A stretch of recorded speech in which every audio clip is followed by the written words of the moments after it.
বৃষ্টির পরের দিন মেয়র নিজে নামলেন রাজপথে জল পরিষ্কার করতে, নোংরা করতে, তারপরে ফটো ফটো তুলতে নামিয়েছিল। আইএমডি যখন বলল এখানে ব্যাপক মেঘভাঙা বৃষ্টি হবে, কাকে অ্যালার্ট করেছে? মাঝরাতে মেয়র কোথায় ছিল? সকালবেলা 12টার সময় কন্ট্রোল রুমে হাফ প্যান্ট পরে, তারপরে বেলা 1টার সময় হাঁড়ি নিয়ে জল মাপতে গেছে।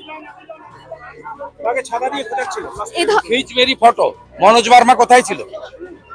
এই ধরনের মেয়র কার্যত অভয়ের মাকে পেটানোর সময় থাকে।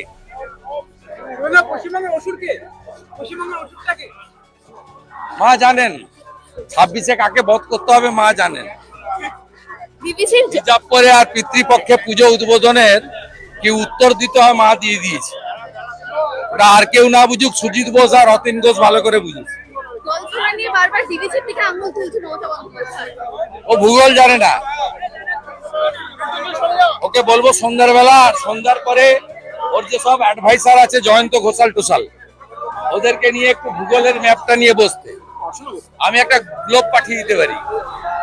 কেন্দ্রীয় মন্ত্রক ওনার যে অভিযোগ করেছে, ভূগোল জানে না, ভূগোল পড়াশোনা অনেক কিছুই জানে না।